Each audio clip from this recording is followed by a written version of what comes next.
Okay. Good evening, everyone, and welcome to the Tuesday, January 2nd, 2024 Lawrence City Commission meeting. And to go ahead and get us started off, I'll have Sherry go ahead and give us the rundown. Thank you, Mayor, and good evening, everyone. To minimize distractions during the meeting, please silence your cell phone. For those attending virtually, please ensure you are muted and your video is off when you are not actively participating in the meeting. The city reserves the right to turn videos off or mute virtual participants. The meeting is being recorded and broadcast on the city's YouTube channel and cable channel 25. When the mayor calls for public comment, please approach the podium to indicate you wish to speak. Those participating virtually should use the raise hand function to indicate they wish to speak. Please leave your virtual hand raised until you are called on. If you have any trouble, you can send a chat, and all chats go directly to the meeting host. Please state your name before speaking, and all comments will be limited to 3 minutes. Thank you, Mayor. Thank you. Thank you, Sherry. All right, to go ahead and get us started off with agenda item A, approve the agenda. Move to approve the agenda. Second. All right, I have a first and a second. All those in favor, please say aye. Aye. Aye. That's 4 in favor, 0 opposed. Moving on to item B, recognition and proclamation presentation. It looks like we have one. Do we have anybody here to go ahead and receive this?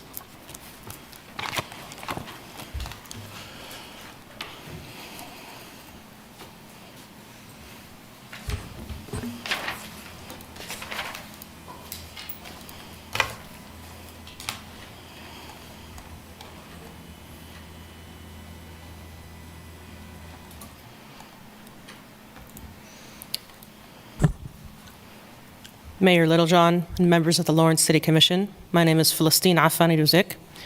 I'm a Palestinian American who has lived in Lawrence for 24 years, and I'm here before you today on behalf of Rally for Palestine, a group dedicated to advocating for a ceasefire in Gaza and Palestine. Though this proclamation is a step in the right direction, and I do thank Mayor Littlejohn for it, especially on the swiftness of it, there is more that must be done, so I'm also going to urge you to consider the gravity of the situation and the urgency for a more impactful resolution. The current proclamation, unfortunately, lacks explicit mention of Gaza or a ceasefire, a critical omission that does not truly address the heart of this matter.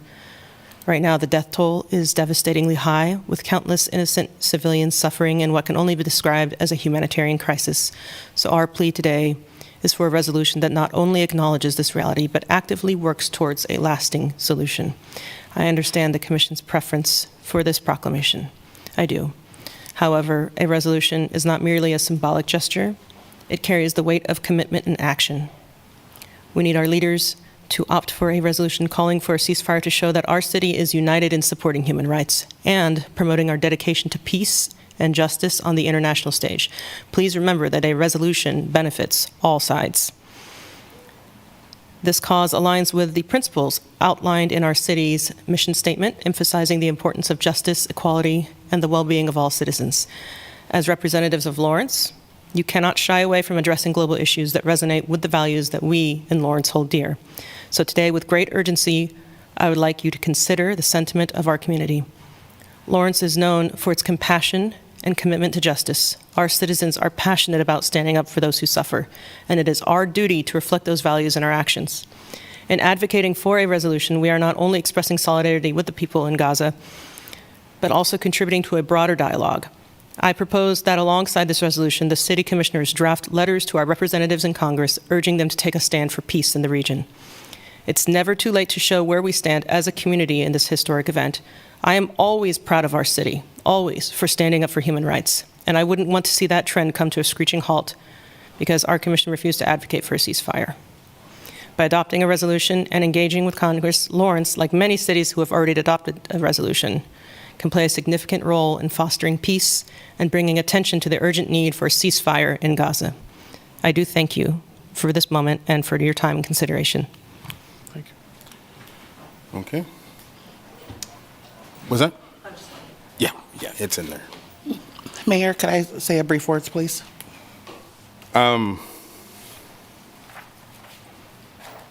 I will allow it, but it is not our normal procedure. Go ahead. It's not our normal procedure for commissioners not to provide comments on proclamations. Okay. I was just asking for a point of clarification. Oh, yeah, It's yes. not. Yeah, we don't. So commissioners typically are not allowed to provide? Yes, we Okay. don't. I just wanted to make sure. Yeah. Well, I'll take this grace and just say briefly, I appreciate those who've come to speak, and I've appreciated being able to have the opportunity to talk to those who have serving as advocates and voices in our community around this topic, whether it is a proclamation or a resolution. I appreciate the willingness of staff to help draft language that evokes a tone that is comfortable with many of the commissioners that sit on the dais. Unfortunately, this proclamation does fall a bit short for me. And I think why it does for me personally, and also as an elected official here to be a voice for those in our community, is how often in an attempt to not rock the boat, we miss the opportunity in the message and in the message of the movement.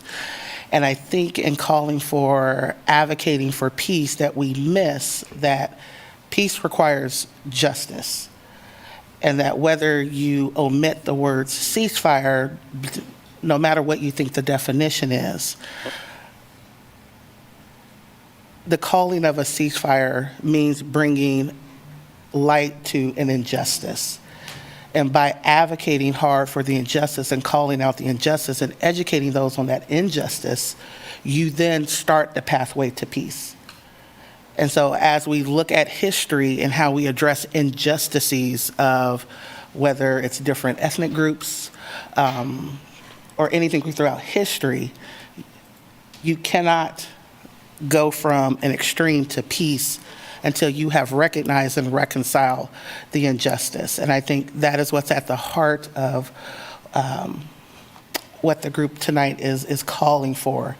And so whether it was a final decision for this to be a proclamation, I think a proclamation can invoke strong language, not to be provocative, but to call out the very injustice at which we are asking for peace.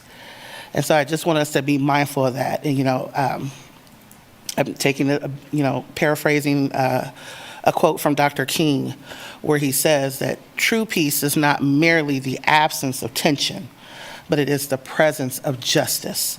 And so if there is tension on a situation, there is an injustice that needs to be discussed. And until we address the tension, which is the injustice, there will never be peace. So I appreciate you allowing me that time. So thank you.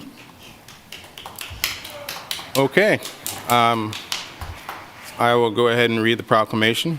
Whereas the City of Lawrence is advocating for peace, understanding, and cooperation in the Middle East, particularly between Palestine and Israel, in the spirit of being a welcoming, equitable, and inclusive community, we reaffirm our commitment to rejecting all forms of racial, religious bigotry in our community, which includes Islamophobia and anti-Semitism. And whereas the ongoing conflict in the Middle East has claimed too many human lives and caused immeasurable suffering for countless individuals and families, the City of Lawrence acknowledges that many of our neighbors and co-workers are profoundly suffering as a result of this conflict. And whereas we must remember at the heart of this issue are ordinary people yearning for security, dignity, and opportunity to lead fulfilling lives, it is incumbent upon all of us, regardless of our affiliations or backgrounds, to advocate for humanitarian aid and resources that can provide a better future for the people of Palestine and Israel.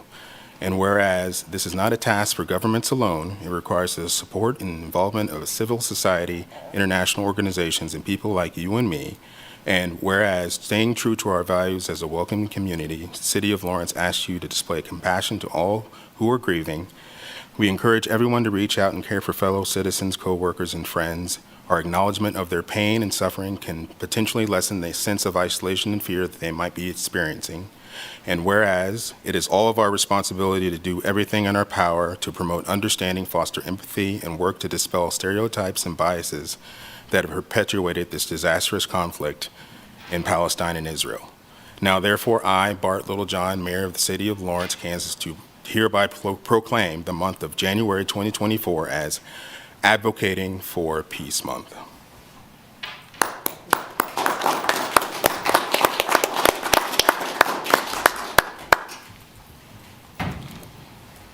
Okay. That moves us on to general public comment. Item C. The public is allowed to speak on issues or items that are not scheduled for discussion on the agenda. Comments should be limited to issues and items germane to the business of the governing body. The Commission will not discuss or debate these items, nor will the Commission make decisions on items presented during this time. Members of the public will be limited to 3 minutes for public comment.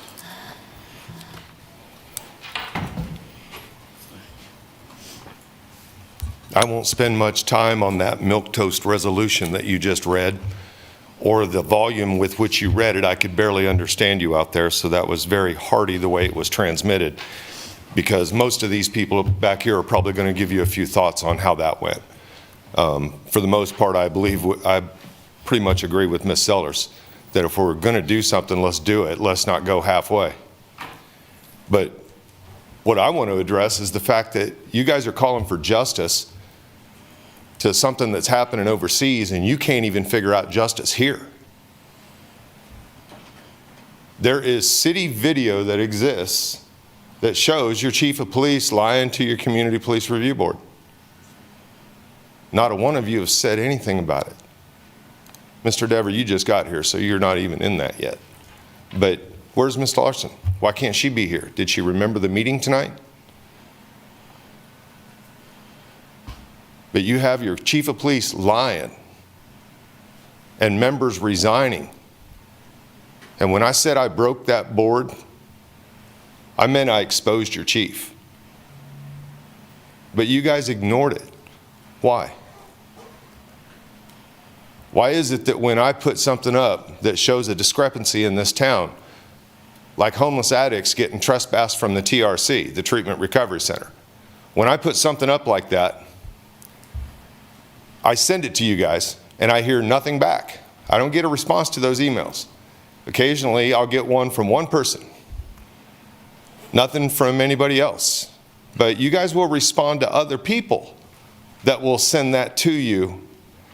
And then you have city people, Misty Bosch Hastings in particular, who I sent an issue to her, and she removed me from a forward from somebody else and responded to that person instead. That's disrespectful. And you can ignore me all you want, but you can't change the circumstances that we're in. You created a situation. You created a situation with me by ignoring problems, by ignoring your responsibility to justice, by ignoring your responsibility to actually put forward a community police review board that could do its job instead of being co-opted by the chief of police, a lying chief of police at that. And it turns out there's a little bit more about that chief. Turns out he's involved in other conspiracies out there in his past. We're going to keep digging on those. People are contacting me, guys. I've been contacted by a few more people around here today that have had problems with your officers. They're coming to me because you won't do anything. Figure that out. They're coming to me because you won't do anything. Ask the questions and fix it.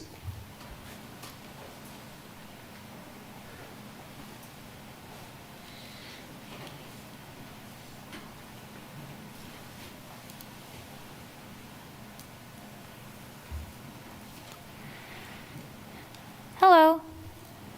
My name is Rowan Schering. I wanted to come up here for a couple different reasons. One of them is that, like a few people out there were saying, I feel that if we can acknowledge that we can do everything in our power, we can also explicitly call for a ceasefire in Gaza. I understand that the proclamation contains that the statement initially about how the city of Lawrence is advocating for peace in the Middle East, particularly between Palestine and Israel, but it felt like the decision to explicitly leave out a actual call for a ceasefire was blunting the message a little bit in a way that was disheartening. One of the other things I wanted to talk about was I'm concerned about the transition from the North Lawrence homeless camp to the Pallet Village, because I saw a flyer that was released to service providers saying that only people who would follow certain rules and meet certain criteria, only people who could be there are people who are elderly, victims of domestic violence, veterans, or people who are physically disabled. And I'm worried about how things like evaluations of who's physically disabled are going to be made, what the cutoff it is for elderly, or if there's going to be a specific definition for elderly. And I'm also just worried that people who are not going to meet those criteria are going to be essentially abandoned, because it was also stated that once the pallet shelter village is open, the city will only provide support at the new village location. And I haven't seen anything indicating that there's going to be an exception made to these criteria for the people who were already living in the North Lawrence camp. So I'm concerned that this will effectively abandon the people who don't make that cut. And there are lots of things that can lead someone to homelessness other than those few things. Or lots of people who are homeless who aren't just those few things, including, for example, that the pallet village won't allow pets. Lots of people, their dog is the reason they get up in the morning, and they're not going to be able to live there if that's the case. And I feel like, especially because people were so heavily encouraged to move to the North Lawrence camp over other places, and given that it was already stated that people who live there would have the first opportunity to move in, excluding people from that now feels wrong. Thank you.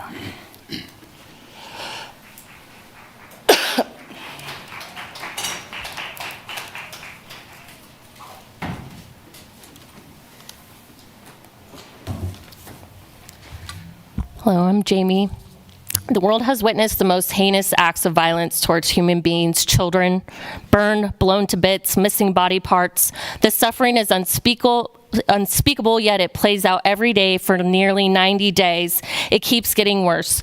Starving a population to death, trapped under bombardment or rubble, they either get slaughtered or starve. Aid is blocked. Missile drone snipers will kill every living thing in Israel's path. Any human with moral integrity can see the barbaric attacks against Palestinians, and it must stop. 2 million people are being tortured to death. Any human with the need for a permanent ceasefire is absolutely imperative. Perpetual, brutal violence towards an entire population, 1 million children, will never eliminate terrorism, but will only ignite more violence, bloodshed, which will result in more terror that will be directed towards those who cause it. Eyes are on Israel and the U.S. Diplomacy and calls to end the massacres is the only civil option. The U.S. is increasingly isolated in their unwavering support of Israel, as the UN vote showed that the U.S. votes with zero conscience or zero concern for innocent human lives. The world sees this pure evil and cruelty towards Palestinians, yet our government continues to co-sign the bloodshed by passing Congress to hand over $147.5 million taxpayer dollars to bomb children and to commit grotesque violations of human rights. It is not controversial to say genocide is completely unacceptable. Allowing atrocities occur sends a dangerous precedent that can be turned around to justify violations of international law and crimes against humanity. Leahy law must be vetted by our state reps. I want you to see the pictures of few of these precious children, most likely killed by our U.S. munitions. These children had names, they had stories, they had aspirations. We hand over billions to kill children, but struggle to meet budget deficits to house our citizens, to provide adequate health care and other vital resources to ensure equity equality within our community. From local officials all the way to the administration, you fail us without a ceasefire. It's disgraceful. Your silence is complicity. You either condone these crimes or you stand against it. It's time to pick a side. We need you not to cower. We need you to save lives. We need to use your voice. We need you to support a permanent ceasefire. Free Palestine. Thank you.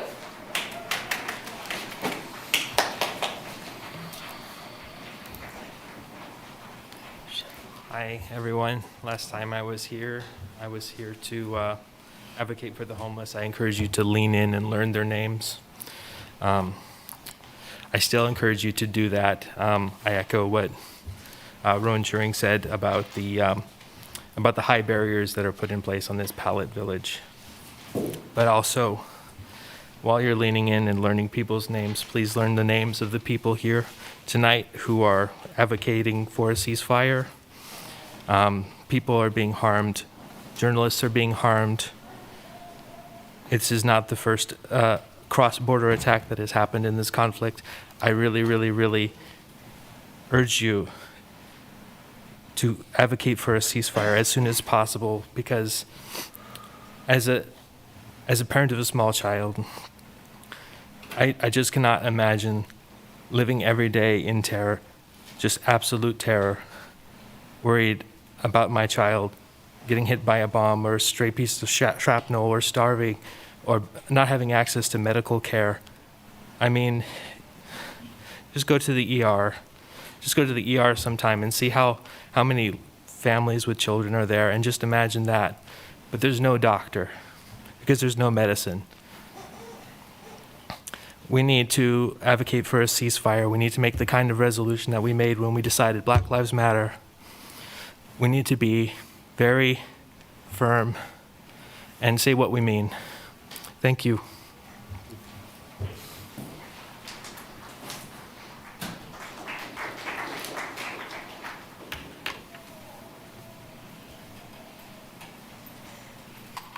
Hello, I'm Samia. I just wanted to echo some things that Commissioner Sellers said earlier about the proclamation versus the resolution, in that the spirit of peace that is held in that proclamation is gutted by its inability to take action that would be within a resolution calling for a ceasefire, especially the portion you talk about Lawrence constituents themselves needing to be comforted, advocating for peace. I want to share what almost everyone out there advocating for a ceasefire has felt: a profound isolation while calling for a ceasefire after months, and it's heartbreaking to say months, of seeing children and civilians killed every day. It is profoundly isolating to know that even within the first month of this genocide, the majority of U.S. constituents would support an immediate ceasefire, and yet seeing so many of our elected officials who we call daily not taking a strong enough stance against genocide and calling for an immediate and permanent ceasefire. I really respect the city of Lawrence for putting out this proclamation calling for peace, and I still urge you to take the stronger stance of a resolution calling for an immediate ceasefire. It is a desperate need in the face of the thousands upon thousands of civilians that have died in this conflict. I thank you for your time.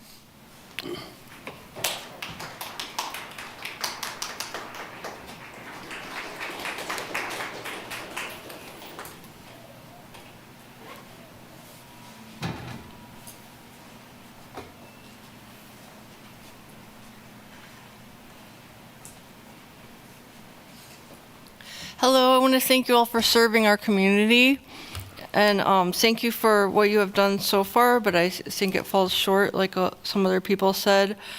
It is genocide, and they're saying that the numbers are actually including under the rubble 20,000 dead. And there's so many more even before the Nakba. And it's not much different from what's happening to the economically disadvantaged people that are living outside in our community.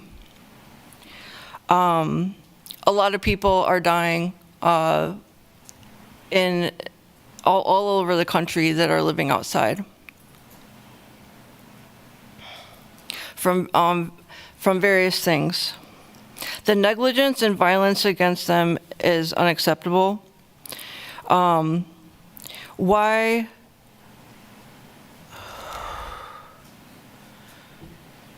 And then why was nobody ever prosecuted that were hitting these people, purposefully hitting these people with cars down by Johnny's or down by the North Camp?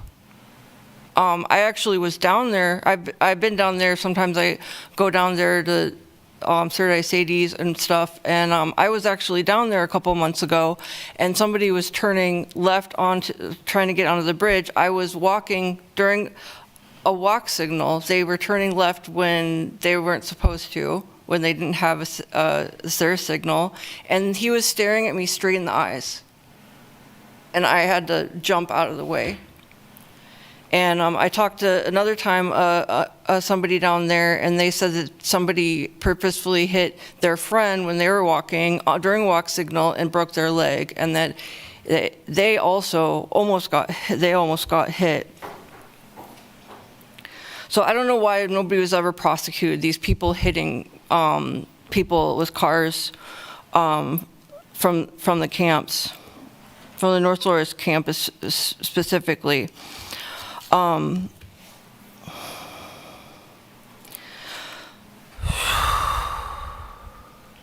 then also, where's the money that has been supposed to be used for housing people? Also, there's all this talk about mental health. There's also talk about people on drugs and people in houses. Housed people have mental health problems, and housed people are on drugs, especially college students. So why is it only the people living outside that we focus on with these issues? Thank you. And thank you for all you do. I just think that we could do better.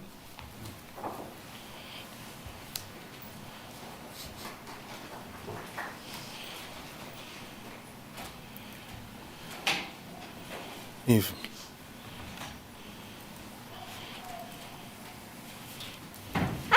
I didn't really prepare a statement because I wasn't totally sure what to say. My name's Sarah Neese. I am the hub coordinator of Sunrise Lawrence. It's nice to meet you, Mr. Dever, Mr. Fingeldye, Mr. Litterjohn, and of course, Amber Sellers.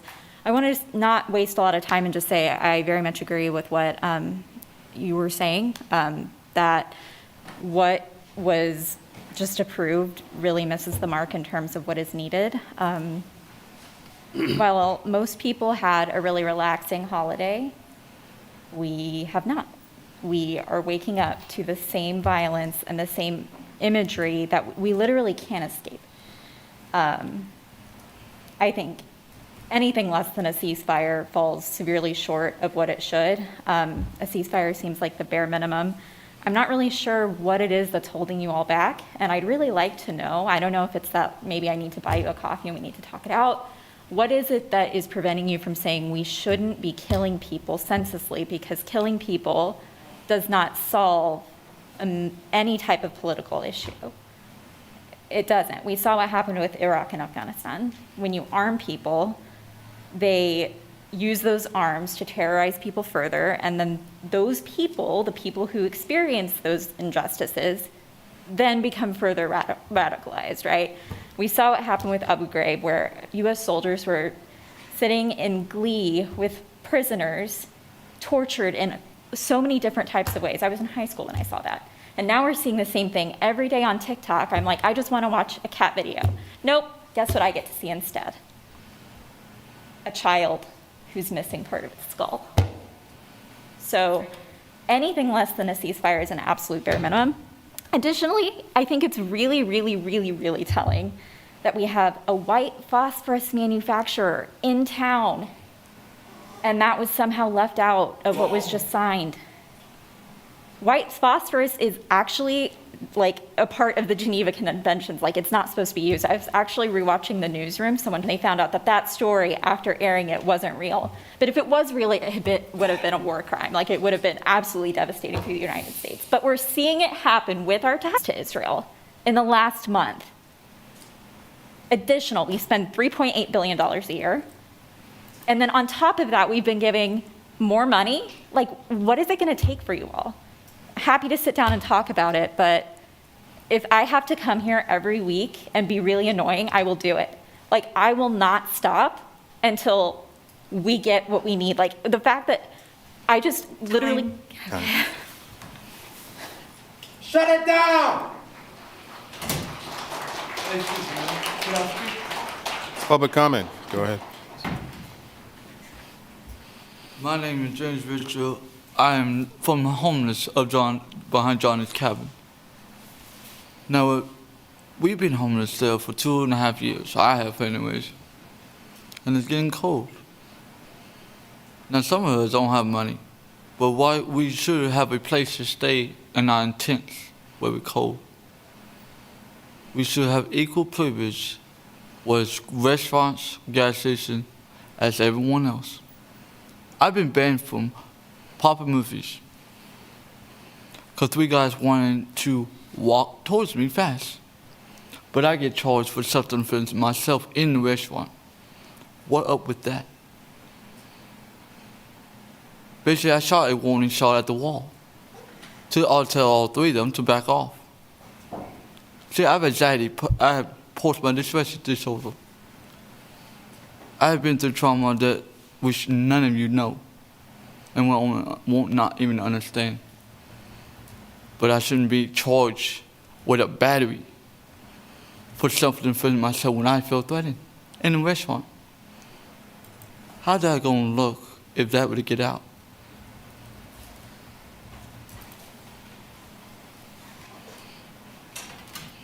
That's all I have to say.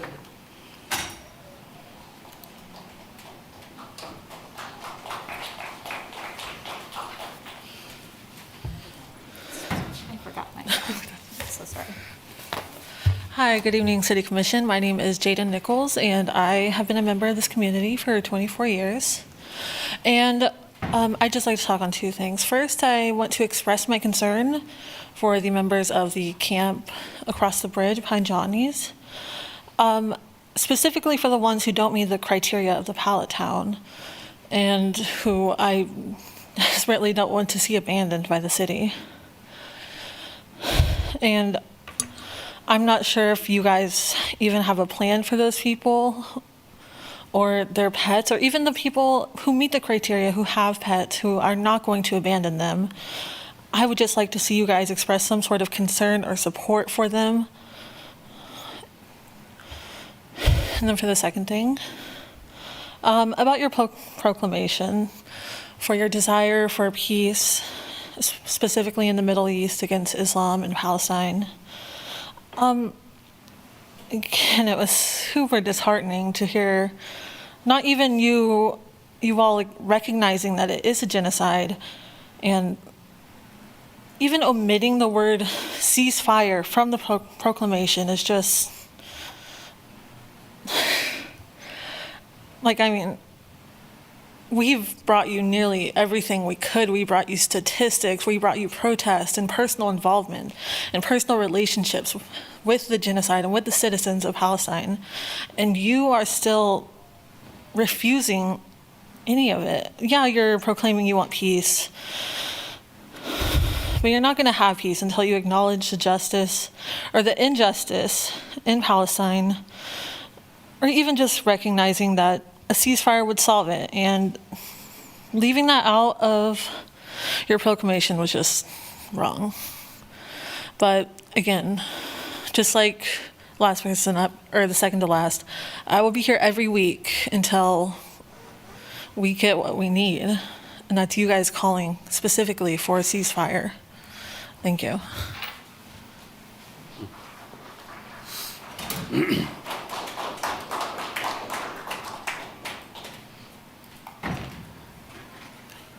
Any other public comment in the room? Not, I will go take us online. Sherry? Chris Flowers, Hi, this is Chris Flowers. I just wanted to share my thoughts on the Gaza issue, I guess, or our proclamation. Is first, I found it interesting. I thought you all were working on a resolution, but what came back was a proclamation, and one of those differences is that a proclamation, that's just the mayor, I think. It's like if you look at it, it's the mayor's signature, but resolution, when 3 out of 5 of you had a vote on it. So I'm just wondering if maybe you're all are trying to pass off a proclamation because there's not 3 of you who actually support a ceasefire. Because I suspect at least one of you supports Israel and doesn't want to get involved with this. So that's why I think there's a proclamation that came back instead of a resolution. And also, we needed to say a ceasefire. That's what they asked you for. They didn't ask to come back with some middle of the road where both sides need to promote peace. The group asked you for a ceasefire. So that's the number one thing that we're going to be making a statement about the Israel Palestine situation is we need a ceasefire. And also, I wanted to say that Lawrence doesn't want its taxpayers' dollars towards going to help Israel commit suicide. That's something, that's how it relates to Lawrence, is because our taxpayer dollars are going towards genocide. So that's what I'm calling for y'all. If you're making some kind of a statement, that's what I want the statement to say. And also, this whole middle of the road thing, you don't want to offend the Israel supporters, but by being middle of the road, you're just offending everyone that's against genocide. So you need to pick a side. I'm just as disappointed you not doing anything as I would be if you voted on a resolution and then it failed 3-2, or 3 of you vote against it. Because then at least I know where y'all stand. So I'm just saying, pick a side. Let's get a resolution, vote on it, and if you don't like it, just vote against it. But at least let's get a resolution. Let's get this thing solved. And also, proclamation, you could have done this weeks ago, because proclamation's just the mayor that needs to do it. So I just want to throw that out there. Let's get a resolution. Y'all vote on it. Thank you.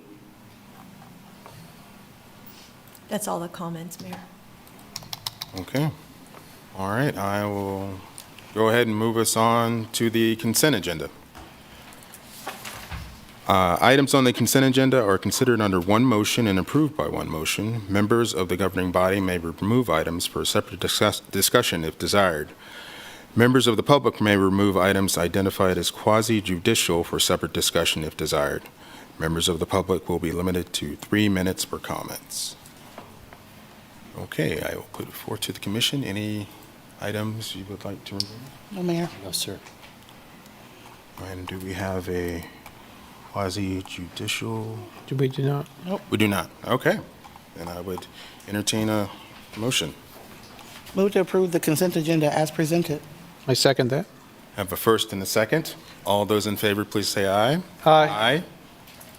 Hearing 4 approved, none opposed.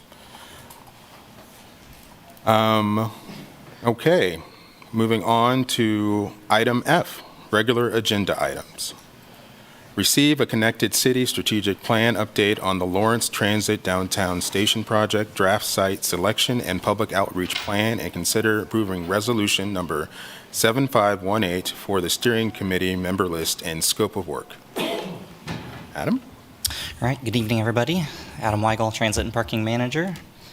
And let me get this pulled up. It's up on my screen. Are you all seeing that? It'd be great if we hit share. Like Zoom. Gotcha. Awesome. There you go. Okay.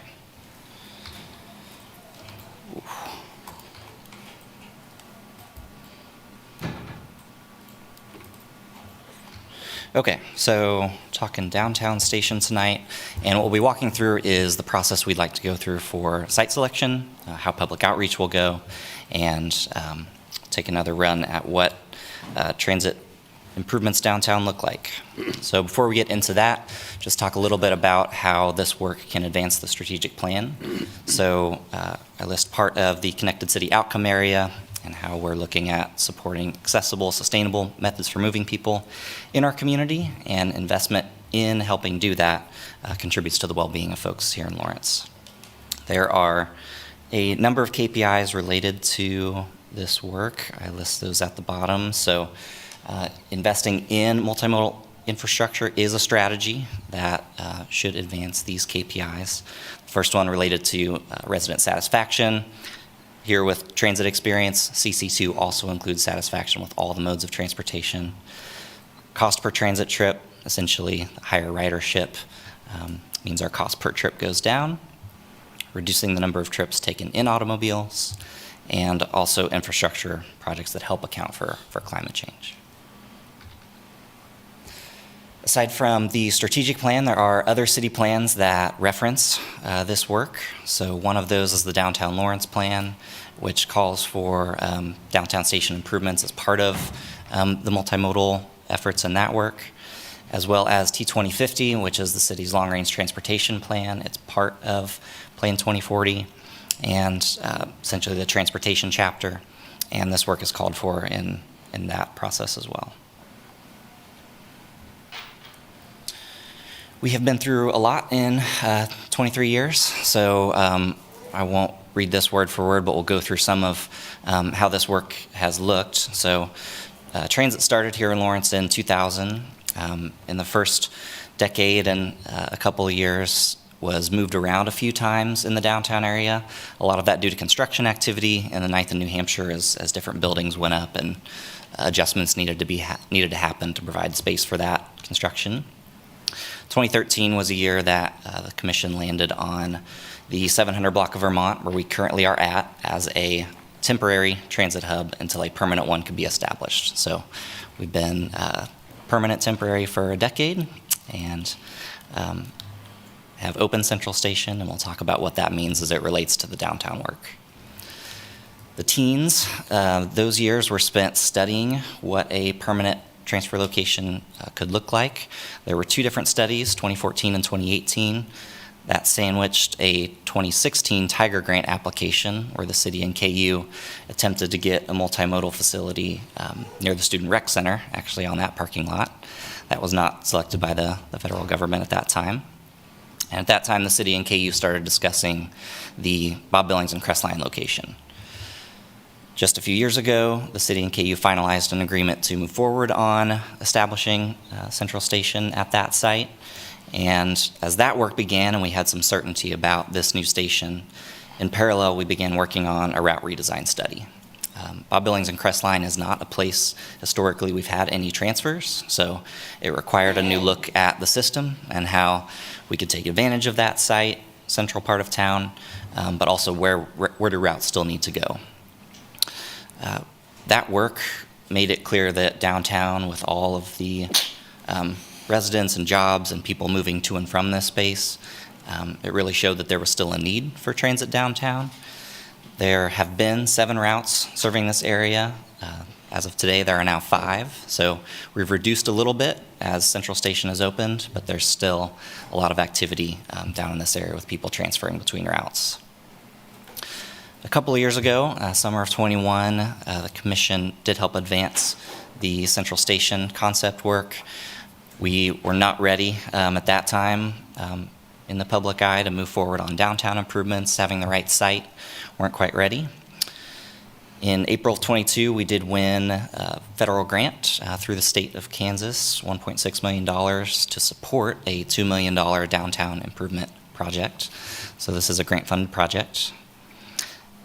The last few months, this last fall, we've been working more directly with the Chamber and DLI, trying to connect, in particular with businesses who were very critical of the last process, very worried about what this project meant and how it might change downtown, and have been presenting more or less the process that you'll see tonight, and getting feedback from those stakeholders before we even got to this point, so we could bring that information to you all. That's a slide change that didn't happen. This is January 24, but. So one of the things we've been hearing is, you just opened a new transit center. What are you doing trying to build another one? So the purpose of this project is different than what we have going on at Bob Billings and Crestline. So we are not talking about another large facility, staffed, a large building. What we're really talking about is improvements, some limited improvements that make that experience more comfortable, more safe, more convenient operationally as our buses move in and out. So I've shown here on the top picture what our current downtown station looks like. We are on a parallel curb across from the library. And the lower picture is Central Station. And I highlight some of the amenities that are on that platform that we're looking for in the downtown area. So weather protection, canopies, signage that tells people when the next buses depart, seating and wind protection. You see the sawtooth bus bay design over at Central Station, which allows buses to get in and out independently without having to go first one in, first one out, the way they do right now. And the one maybe unique thing that would happen downtown is a badge access driver restroom facility, so that drivers have 24/7 access to restrooms, which right now they cobble together with using the library when it's open, as they drive various places around town using businesses as they have layovers. So trying to make it a little more operationally efficient. So worth noting that with or without these improvements, there's still a need for people to move to and from downtown. We will have routes continuing to serve this area, and really the aim of this project is to make it more comfortable, convenient. We are worried about the riders today. We're also very interested in the riders in the future, being a project that can serve Lawrence for decades. Some things that we've heard, concerns from downtown businesses that we wanted to face directly, because we, these ideas keep coming up and we need to talk about those. One of those is a perception that very few people are riding buses, and is the investment in the space it would take for downtown improvements worth the space that could be used for something else, automobile parking, development, anything else. So we currently have, or through 2023, we had about 560 daily riders from downtown. So that just puts a sense of the activity in that area. Another thing we hear is that the behavior of transit riders is unsafe. It doesn't feel like a safe place to be for people who maybe don't have as much experience riding the bus, or maybe they have and have had bad experiences. So we have done a couple of things to work on creating an environment that feels safe for everybody. We have young kids riding our bus. We care about this being a safe space for all riders. And in summer of this last year, we worked on a rider suspension policy in coordination with our bus drivers and our operational team to help curb some behavior we were seeing on buses. That also influenced our Central Station Code of Conduct, which was under development, is now live and active. We put out a release about that last week. So there are certain behavioral expectations for how people act at Central Station, as well as downtown and across our services. A third item that comes up is that riders are less likely to be people who live, work, and shop downtown. And so we have done some work to try to bring to light, like, who are the people riding the bus. There's a link here to a website. We had staff out riding and talking with people downtown, interviewing people on buses, and just having them tell us a little about themselves and who they are. We maybe get a little bit of why they use the bus, but that wasn't really the point. The point was to understand that there are people riding our buses who are students, nurses, teachers, people who are servers downtown, people who are homeless, people who go to KU, there's all sorts of riders. So we're trying to paint that picture, especially for folks who maybe aren't on the buses as frequently or have never been on a bus, of who is using this service. Hey, Adam, not to interrupt real quick, but in that last quote, did you ever dig a little bit deeper to ask? I'm a little bit concerned by that last quote that says that folks who ride the bus are not perceived to live, work, or shop downtown. To ask those who may have made those comments, what did they mean by that? What is the identity of someone who live and/or work and/or shops downtown? I think there's some perception of transit riders being lower income. We do skew lower income. You know, there are people, that's an affordable service, a way for people to get around town. But I think that is maybe carried farther, and it's thought that maybe people who ride the bus aren't going to a restaurant, aren't going to a place downtown and spending money at those places.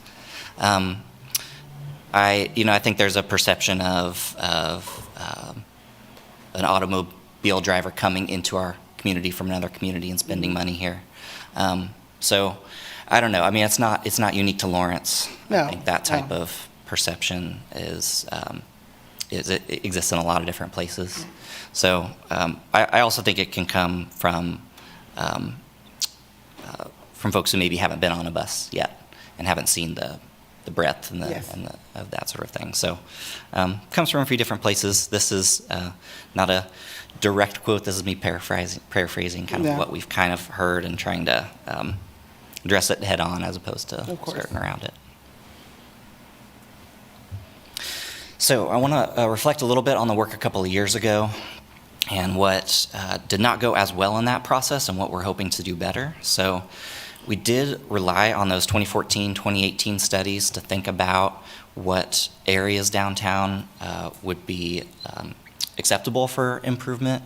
And one of the guiding principles a couple years ago was to not look for privately owned property. You know, we were looking at spaces that were large enough for buses that the city already owned, i.e. parking lots, which led to a lot of discussion about parking spaces. But we did not have a clear site selection guardrails, which you'll see we're trying to establish this time around. What are the things we're going to use to decide what an acceptable site is?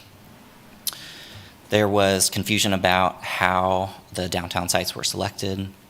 The picture I included here is 4 of our staff who went out and hand-delivered 192 postcards to businesses and anyone with an open door on New Hampshire, Mass, and Vermont. And that led to about 40 angry folks joining us at a meeting late in the process to tell us they weren't happy about where it was headed. So that third bullet about it feeling rushed, I think we weren't able to reach the right folks early enough. 2021 was maybe still a challenging time with COVID and virtual. We did have some in-person opportunities, but we didn't garner the right type of discussions early enough. So moving forward, we're looking at 3 phases that hopefully are more intentional, that don't feel rushed, that feel like we're walking through a process that makes sense to people. I will walk through each of these and kind of what they mean in the next few slides. The first step would be establishing a steering committee, which we're asking for action on that tonight. That steering committee would help guide this process. The 2 main components of that first phase are to define what we mean when we say downtown. What is that boundary where if a site is anywhere within that boundary, it effectively moves people to and from this area they're trying to move from. We wouldn't put a downtown parking garage 10 blocks from downtown. We won't put a downtown transit station 10 blocks from downtown. So establishing a boundary is important. We know that through the process there will be a lot of ideas on where. So we don't want to get to the end of the process and say, you didn't consider this idea that's another block over. So we want to have a good sense of what area we're looking at. I mentioned the criteria. Last time around we didn't have a clear set of those. There will be very objective things that from transit operations we will look for. So you need a certain amount of space for 5 vehicles in sawtooth bays. You need a certain amount of space for weather protection canopies and seating. But there may be other softer criteria, if you will. Are we willing to use park space? What's our willingness to accommodate reduction in parking spaces? Does it need to be net zero? So things like that may end up, guided by the steering committee as criteria that any site idea would be evaluated against, so that we can understand if it's meeting what the community is looking for. Second step would be to, if we have that boundary, soliciting all ideas that we can think about within that to be evaluated against the criteria the committee has helped establish. So, last time around we got, late in the process, a lot of different ideas. Why don't we use part of South Park? Why don't we use why don't we use the Journal World Building site? So those things have different concerns, right? A privately owned site means we would need to go find some money to buy a privately owned site that we don't currently have in the budget. Parkland obviously has importance for other reasons as well. So this step is really meant to make people, the community, the people on the steering committee, stakeholders, business owners, feel like they had the ability to propose what they think is a good idea, and that we're not shutting that down on the front end. No idea is a bad idea. We will rank it against the criteria, and if there are some significant challenges, it might not be high on the list, but we're not going to say no to anything. Until step 3. So step 3 would be, let's say we have 30 or 40 ideas from folks. There will be some sites that just are not large enough. There will be hopefully a group of sites I show here, maybe there's in the neighborhood of 10 sites that can physically work. There's enough room. Maybe they're not all perfect, but they can work. So hopefully at this stage, that steering committee is bringing you all a list like this and saying our group recommends you do the top 3 as far as doing concepts for each of those to move towards a final selected site. But if the commission's not comfortable with site number 1, you're comfortable with sites 2, 4, and 7, and they're all viable, we can work with that and we can move forward. But the point is to get us to a place where we are selecting from a group that can work. This slide kind of reinterprets the timeline I just walked through to just show we're essentially looking at a 2024 process. So there's those different phases we will work through. Again, we're looking for approval of the steering committee resolution tonight, which will help us get going on this work, and looking at design and construction in 2025. So really spending the bulk of this year on finding the right place, and then looking at full design and construction next year. I won't go through each of these bullets, but I wanted to be transparent about what our outreach is going to look like. So we're guided by IAP2 strategies. There are a number of different ways we can do outreach. We know we want to make sure we're doing a mix of in-person and virtual. We know we want to try to hit different levels of IAP2 engagement. So the steering committee level will be the highest level of engagement at Collaborate. That group is really, it's led by non-staff. Staff are there to help and provide good information, but that steering committee is guiding the process. Really all of the in-person type engagement is at the consult level, so trying to show people things, get their ideas on what they do and don't like about different ideas. And then you see a couple of places where we want to make sure we're engaging throughout the process, specifically DLI and the Chamber, and reaching our business community that we weren't able to reach as well last time around. So trying to involve them in the process. The one thing that's not showing up on here is the inform level, which is just all the communication that we'll do throughout the process. That certainly will happen, but didn't decide to list out every press release, social media post, things like that we do to get information out. I'll just highlight in blue, you see that it's our intention to bring things to the commission for vote as we hit different steps so that we're not waiting all the way till the end. for that. So we want to bring the boundary in front of you, want to bring the site selection criteria, and then towards the end have our list of sites that we're looking for 3 to do concepts on. This is our proposed steering committee. We really want to keep it, functional committees are best in around 9 to 11 members. So we've got an 11-member committee, a 12th is the non-voting chair. So this is our group that we thought would have the most necessary input for this process to get us to a good conclusion. You'll see on the next slide, this is not all of our stakeholders. There are a lot of people invested in what this project and what transit service means. So we're not leaving any of them out, but for the working group that meets and tries to walk us through those steps, this is the group that we think can get us there. Here's some of the additional stakeholders that we have included in the route redesign study, and a lot of our engagement, we make sure that we talk with each of these types of groups, our universities, our public schools, folks who are unhoused, other people doing social service or sustainability or transportation work.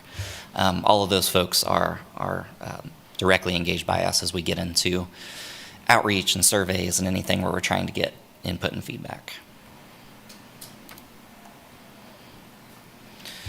So, to return to an idea kind of early in the presentation, why are we doing this? Why do we need this? Transit does not use any property tax dollars for our revenue in our budget. Our only local funding is a sales tax, a 10-year sales tax that was voted in 2017, 70% supported by voters. So this community has told us that they want transit service, and they want quality transit service. We leverage that local money, which is around $4.5 to $5 million each year. We more than double it with annual formula grants that we get from the state and the federal government. And then we further push that by going after competitive grants. We've run a few electric bus grants. This project is a competitive grant we won through the state to bring money that would have went to other communities if we didn't win it. So that's the work we're committed to. This community has big sustainability and density goals. That work requires that some people use shared ride service. Not everybody. We're not here to force everybody to get in a bus and drop their car forever. But if we're trying to move more people with less space and less space for parking, we have to do that in buses and coordination of walking and biking and different things. And for more people to use that service, it has to be quality. It's got to be comfortable. It can't be a sidewalk with one shelter and no indication of when your next bus departs. So that's the work that we're trying to advance for the city's sustainability and density goals. And there are some national statistics about investment in transit and how it returns to the community. Every $1 invested with national statistics, about $5 return. So that comes in a lot of forms. People riding the bus do usually is a more affordable service that they spend money they otherwise would have spent on an automobile and gas on things in their community. We've got people riding the bus who work here, shop here, live here. And so our work is supporting that. We view an important slice of what we do as economic development. And so this work can help advance those goals as well. So the items we're looking for feedback from you all. Of course, there's the action to approve the steering committee and start on those appointments, but looking for feedback on that scope of work, what you saw in there, the membership, if you have concerns about that, or how we might engage stakeholders who aren't on steering committee memberships, because we certainly don't want to miss voices this time around. We felt like that happened last time, and we don't want it to happen this time. I think I have a thank you slide, but this one's probably more appropriate to stay on, so happy to answer any questions. Thank you, Adam. At this time, I'll open it up to questions from the commission. I have a few questions. Just kind of some of the questions I'm getting from folks otherwise. You mentioned some of the criteria. So one question, do the 5 spaces need to be in line I mean, all on one side of the street in a line? Can they be on two sides of the street? Can they be on two blocks? Can they be 2 blocks apart? Or how contiguous do they need to be, or is that something yet to be determined? So our downtown layovers are structured to be, we have buses that meet up for about 5 minutes. That's usually kind of best practice. And so we'll need people to be able to feasibly walk or wheel themselves from one bus to another within that amount of time. So I think there's flexibility in them not being all on one side of one street. I think they could be on opposite sides. I think they could feasibly be across an intersection if there were, improvements to make that a comfortable walk back and forth, but they would need to be close. We couldn't have 2 in one place and 3 several blocks away. So that would be the constraint there. But in theory, it could be, on a corner, or 2 on one side, Correct. 3 on the other, or opposite sides of a street or something like that. And practically, I think we're going to have to evaluate things like that, just realistically with the space downtown. There was some discussion about, we have asked for some proposals on the parking lots, and I think you have some opinions on whether or not a private partnership could work, or how that works with our funding. Could you talk a little bit about that? Sure. Yeah. So we're coordinating with KDOT on the federal money that they're helping shepherd to us for this project, and they provided guidance. They were leery of us engaging in that type of public-private partnership and being able to work on a reasonably fast timeline. They thought maybe we'd slow ourselves down. They thought maybe we'd slow the development down of parking lots. So at this point, we are planning on going through this process, essentially excluding those RFP parking lot redevelopment sites as options for this. If a giddy developer comes towards us and really wants to incorporate transit and a unique concept, I think we could re-engage with KDOT and talk through what that would mean. There's a NEPA process we'll have to go through with, an environmental checklist and different things we have to answer. We'll learn what types of studies are required as we narrow down to those concept sites. But I think that's a concern for our state partners who want to see a project delivered in a reasonable timeline. So it's an almost no and not a complete no that we could be involved in those RFP work. I notice we do not have anyone from KU Transit Advisory or KU Transit. Thoughts on why that is? They have their input otherwise, or more on the staff level, or what's the thought on that? I think so. Us and the university work so closely as try to be an administrative one. I mean, we are separately funded and control the purchase of our vehicles and the structure of our routes. They'll definitely be involved through the process. They won't have any direct routes that serve downtown. So I think that was probably part of the thought process, that they maybe wouldn't have as much of a stake on where, but certainly will be involved as a close partner that we meet with weekly on transit service. And my last question, just to confirm what you said, previously we had 7 routes, and as of, I guess, today, we were down to 5 routes that come downtown? Correct.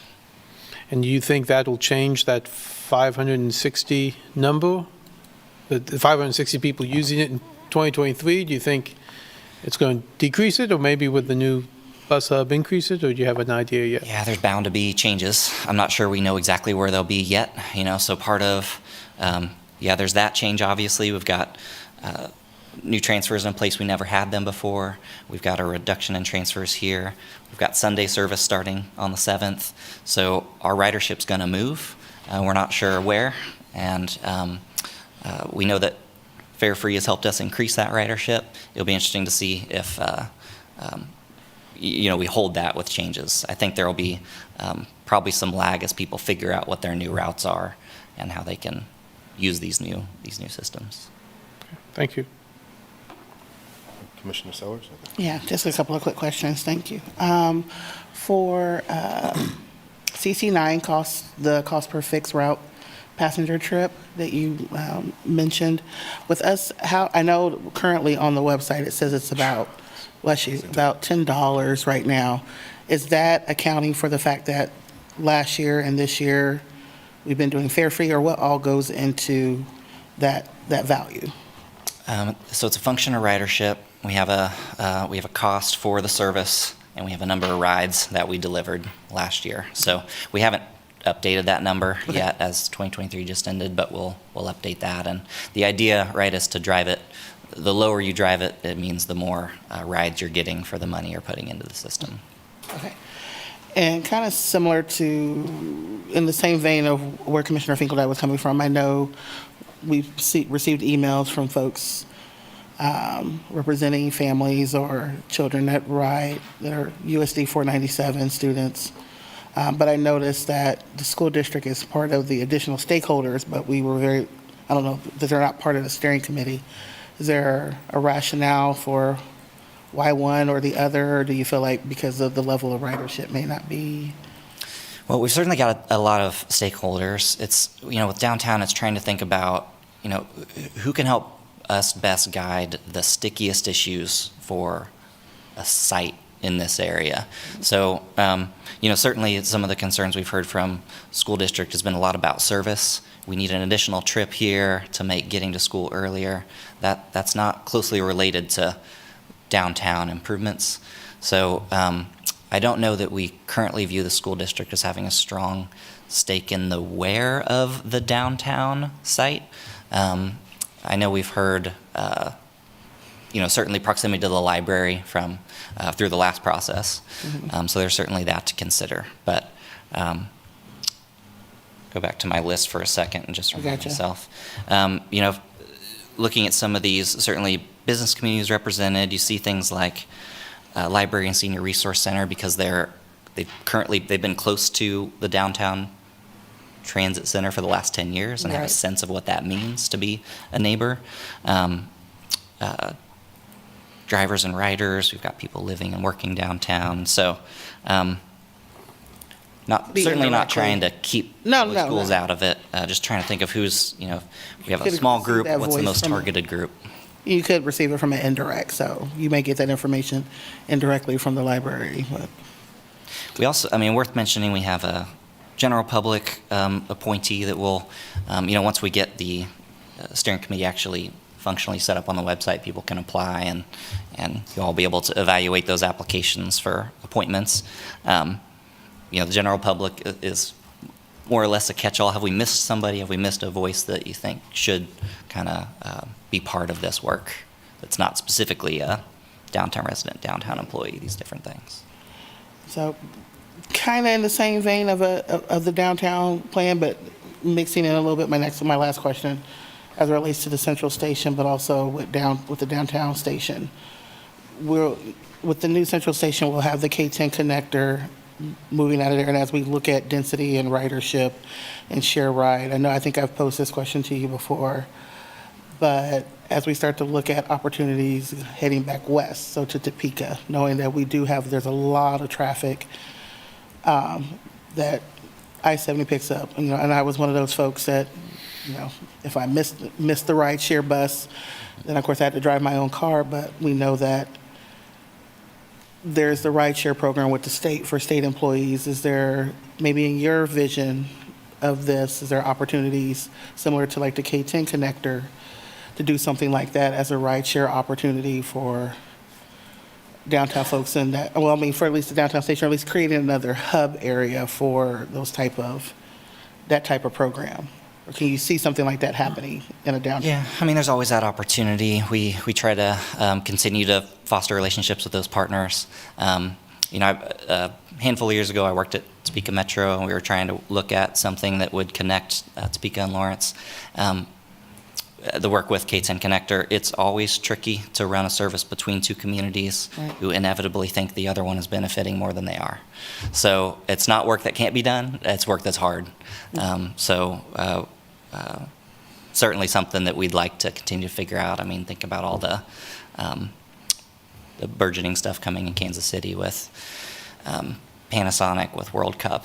There's a lot of reasons to try to foster easier regional transportation, and we've tried to work directly with partners, but also through the state on how can we get these things set up where everybody feels good about the service, who runs it, who owns it, Right. all that. I had a quick question. You mentioned the grant. What's the timeline of the grant? Typically, KDOT gives us, well, the federal grants, this is a 5339 federal program, it's usually a 5-year timeline.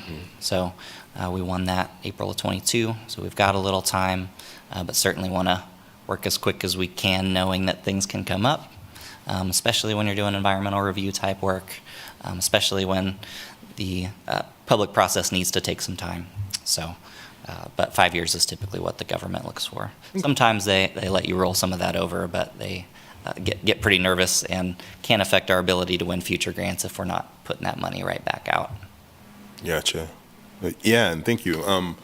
I also had an additional question, kind of similar to the vein of Commissioner Finkeldine when he was asking about the footprint of the station itself, and in relation to our ridership last year was 560, and we don't quite know what it'll be. I just wanted to see how fluid it still could be, towards when we get to the site design process. So that, if we don't necessarily need the size footprint we thought we need, or if we needed a bigger one, that we can still navigate that change. Yes, I think there will be flexibility. The sawtooth design that exists out at Central Station is important for operational needs so that no bus ever blocks another one. You can shrink a footprint by not having that. And what that creates is first one in, first one out. Nobody really knows where their bus is ever going to be, this type of situation. So there will be a minimum size, but as Commissioner Finkeldine mentioned, it can be broken up in different ways to try to alleviate some of the space concerns they're probably going to be through this process. Yeah, I do. Thanks for the presentation. I really appreciate the update. Have you got any sense of what a downtown facility is going to cost overall? I know what the grant money is, but have you spoken to, I didn't hear it tonight, but previously, kind of the overall budget for a downtown facility? As far as maintenance and that type of thing? Just to build it and to put it in place, and then operations, that's going to be the future. But how about just to get it up and, running? Yeah, we costed some of that out a couple years ago. Things can change. I think we'll have to use different materials in some cases than we used at Central Station. We're going to have a baseline cost for the concrete so that the area doesn't get beat up with heavy traffic. But I think the canopies, our space will probably have to be a little more creative. The canopies alone and the way steel costs have gone, those canopies out at Central Station are about $1.5 million. So we're not going to be able to do the same thing down here. Yeah. But there's a lot of other styles that I've seen in other cities that use some different strategies to get coverage where you need it and do things that are less expensive. So I think we feel pretty comfortable in the $2 million budget range. That's what we continue to budget and don't plan to expand that. Some of our operational costs have gone up, so we really can't afford too much to be pulling in more for capital type uses. And is there any overflow available within the budget or within your existing funds for stationary improvements or infrastructure improvements from the fund? Do you have any idea if we did meet a point where we went over 10% or 20%, we would have the wherewithal to do it the right way and to deal with those problems without having to come to the taxpayers once we get this thing going? Right. So those are all great points because things do shake out a little differently once lines start hitting the page and we decide what costs will actually be. A lot of value engineering done on Central Station that still got us what we needed, what we wanted, but got us where we could afford. So I think that's a benefit of taking this year just for site selection, is it gives us a little time for that. I think if it's depending on the committee's work, if it's possible to get done in 10 months instead of 12, that would help us as we look at the future budget be able to get quicker to the concept stage, which really starts to clarify cost. So there's going to be wiggle room. We do have a reserve fund that's still pretty healthy. We're looking to make sure we keep that at about a year's operating cost, so that we always have ability to maintain service if something were to happen. But we're still in pretty good shape there to bring in a little bit. 10% probably not an issue. 30% probably starts to be a question of like, what can we afford not to put in now that maybe we could do later. And then just to follow up on that, what do you, as far as the size of an area or the aerial extent of a parcel, how big of a piece of land from an acreage standpoint or a square foot standpoint, would you propose as a minimum with the sawtooth, just so I can understand what you're looking at? Put it in context of like a downtown block, and let's talk north to south.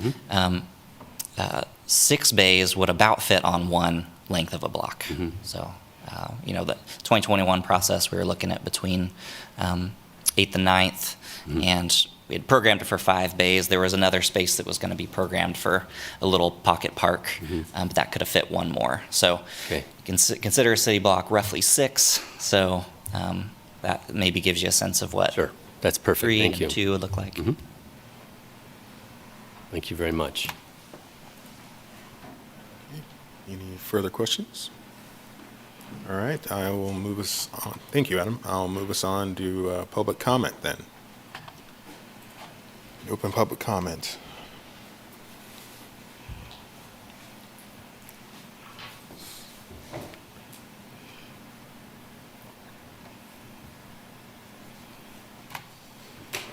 My name's Brad Ziegler. I'm a property owner and business owner downtown. I noticed on the stakeholders, the people on that committee, there are no property owners, business owners on that list. I feel we are a stakeholder. I can see maybe why you didn't put KU on there, because they don't actually own property downtown, but I feel as a business owner, I have not met one business owner that's in favor of this. If they're out there, I haven't talked to them yet. I think what you're going to have is business owners down here lobbying for this not to be on their block. I spent the whole morning down there today, actually videoed a lot of it. It's not safe in front of the library. I think the library doesn't want it there anymore because they don't want the nuisance of the people that are on these buses. I would not take young children on that sidewalk this morning. I saw one assault. I saw alcohol use. So I've heard some of the statistics about this is bringing people downtown shopping and employees coming downtown for work. Maybe that's on a different day. It wasn't this morning. I spent half a day there, so maybe 6 hours. Talked to several people. That wasn't the case that I ran into this morning. So I think some of the numbers, the ridership that you're getting, I think are skewed. I don't agree with, I've watched some of the meetings from 2022. There was talk about maybe bathrooms for ridership, not just bathrooms for the bus drivers. That was brought up, and then the possibility was mentioned by Mr. Weigel of having maybe those could be staffed by off-duty police officers, which would definitely be a necessity to have open bathrooms downtown. The cost of that for one off-duty police officer for, I'm not sure exactly the hours of the bus, but if they were there 6 days a week, 8 hours a day, that cost is roughly $190,000 a year to maintain a security officer for these public restrooms, which will be needed. So that's almost 10% of the cost of the project, and that's ongoing. That won't stop. If this was a thing that business owners felt was going to bring business and commerce to our downtown, would be lined up down here trying to get it on our block. And that's just not happening. I'm all for great public transportation. I don't know that we are quite there yet to take this big a step. We just have this central station. In my observations this morning, I didn't notice any buses have any trouble pulling in and out of their current locations. They seem to come and go with ease. There Time. weren't very many people used. Thank you.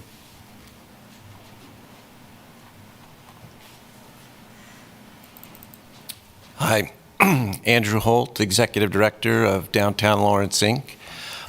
First of all, I want to say that I appreciate Adam and his staff's good trust and good faith in this process so far. He and his staff came and spoke to the Downtown Lawrence, Inc. members in November, gave a very good presentation, and has been open so far, so we appreciate that. I would just add that I think one of the additional concerns for the business and property owners would be disruption to parking that they feel is necessary, imperative to the success or existence of their business. So I think that the other concerns were accurately reflected. I would just throw that in also as a concern. Also, as far as the steering committee, I'm very happy that you have the people on it that you do have, and I think that a representative from DLI would provide a holistic view. Nonetheless, we are an organization, and I think it would be important to have a building owner or a business owner in addition to the people you have on the steering committee. I know you don't want a steering committee to get too big and unwieldy, but I would highly encourage that. Again, I appreciate the good faith effort so far. Thank you.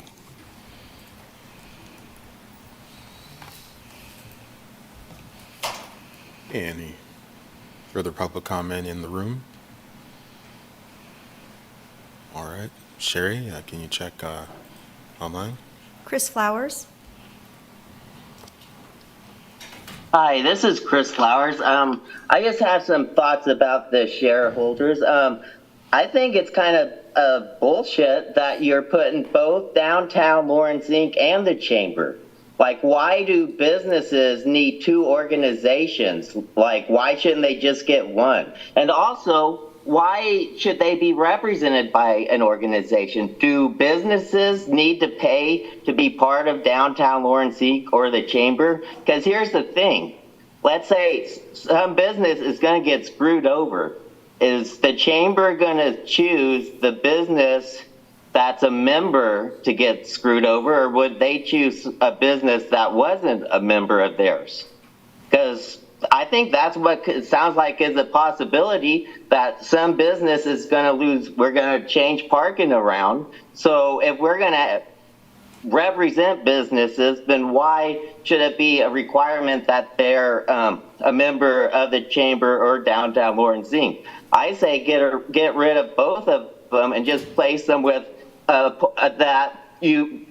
two appointees that own businesses downtown, without requirement that it's Downtown Lawrence or the Chamber. And also another problem I have is, why can't there be representation from like an appointee from the homeless community? Because you have appointees from groups that came here to bitch about the homeless. So they don't want the homeless downtown. So some of their decisions could be based on that. So why shouldn't there be a voice that's going to advocate for what's fair to the homeless? So, and also, I would argue that you have DARE, you have LINK, you have charities serving the homeless downtown, and you mentioned something about the Senior Resource Center. So why are seniors being considered and not the homeless for their nonprofits or whatever that's going on downtown?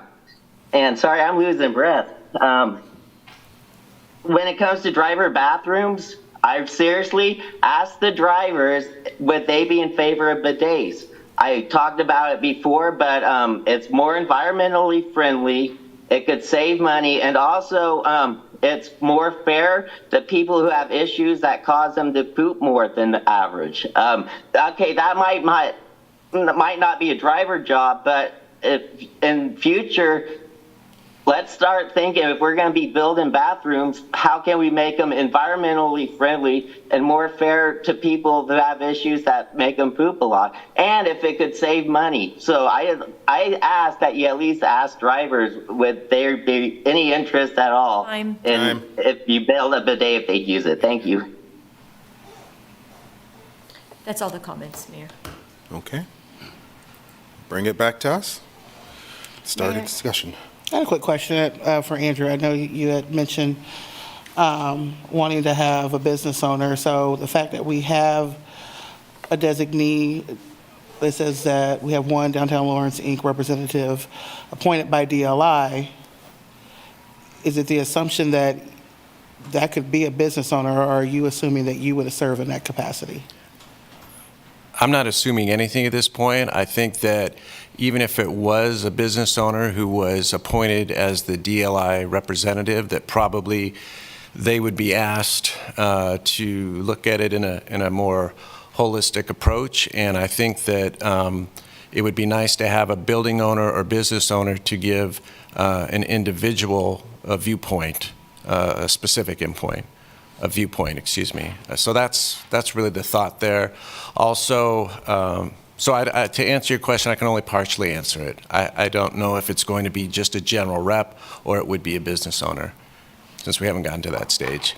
So Adam, is your thought for the steering committee for someone representing a chamber appointee or a DLI appointee, that what role would they serve? Is it that they would be able to bring both capacities, a more holistic as well as an interpersonal aspect to this, or? I guess now I'm the one assuming. I was Yeah, when we put that All these list assumptions. together. I think we were thinking that DLI and the chamber would probably appoint business owners to have that voice, or building owners. So I think that was what we were thinking, as opposed to like staff members who try to speak for an organization. But perhaps we didn't make that clear in our scope and the way that resolution came together.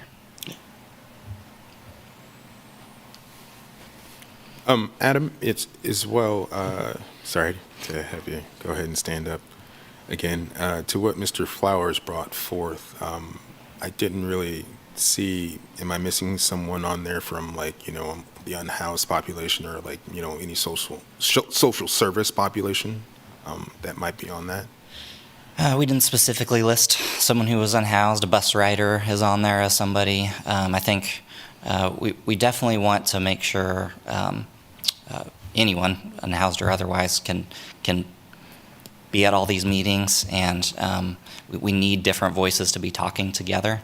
What happened in the process a couple years ago is we'd have a meeting with one set of voices with one viewpoint, and then we'd hear pretty much the opposite from a different group of folks at the next meeting. So that's our concern and desire, is to make sure that viewpoints are together, talking with each other throughout the process. And so that doesn't preclude someone who's doesn't live in a home, can provide more challenges, but certainly if there's a bus rider or the general public member who's interested, don't have a home, happy to keep them in the process if they're interested in where the bus station is going. And Adam, to that point, looking at your additional stakeholders, seats, not to, again, we can say assumptions, but in that whole piece of, consulting and involving, is there, I feel like there's a way to, whether it's through the community shelter or through partners that serve our unhoused, that could be another way to involve or consult Absolutely. our unhoused community as well. Through route redesign, we did intentional and different outreach with different groups of people. So, we had an online survey for a lot of folks to tell us about route changes as we were going through that route redesign process, and we had a stack of paper surveys that we went out to the shelter to engage people with in a more manual way, who maybe didn't see or have access to a computer. So there's different ways to make sure we're reaching these different groups and going to where they're at, the places they already gather, that sort of thing.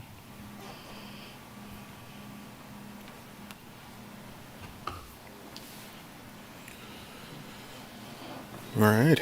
Thank you, Adam. Until one of us has another question.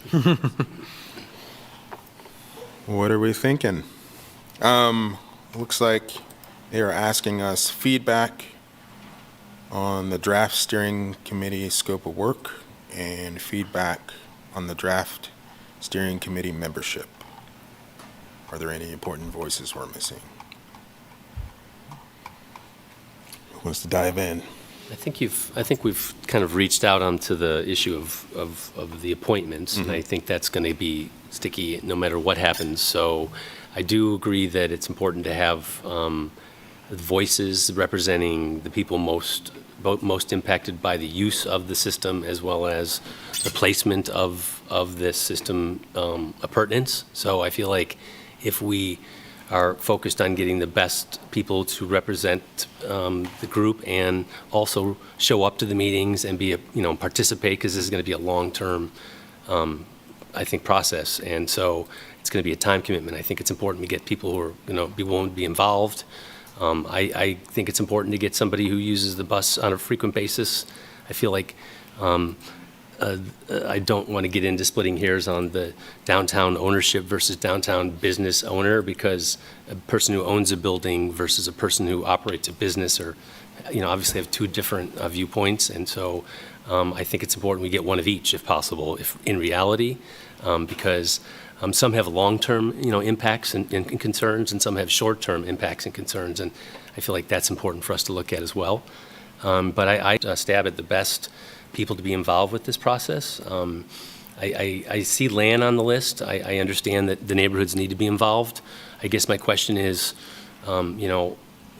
is land the appropriate person to be, or should we be putting somebody else who's more frequently involved in transit on this, or more directly impacted by our decisions? That's the only thing that comes to my mind, but I feel like land might represent the neighbor, which would be the closest location to the downtown, and so I feel like they might be an important part to this as well. But if we're trying to keep the group the same size and we want to swap out members, that's the only thing I can see as far as replacement goes, only because I wanted to understand the involvement of land at this point, specifically seeing that it's a downtown, and we're going to be defining the borders of downtown. I think that's probably one of the reasons they're involved, but I wanted some clarification on that if possible.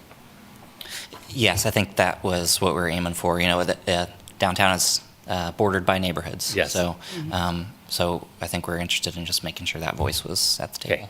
So is there a point where we involve them in the definition of the borders and then bring in another person into the process to, I guess, as each person is involved in their area of expertise, I want to make sure that we get the most impactful voices as part of this. And, I'm not saying it wouldn't be, I'm just saying other people have brought up members that might be more suitable. I don't want to exclude those people. Sure. Yeah, and me or our staff is very purposely not the chair of this group, so that non-voting chair I think will be important. I think if we discover things like that where it's the right time to make sure we're taking a special approach with a different group or partner, hopefully that group rallies around that idea and we do that, and we're happy to support it from staff. Okay. I mean, I think, going to that, and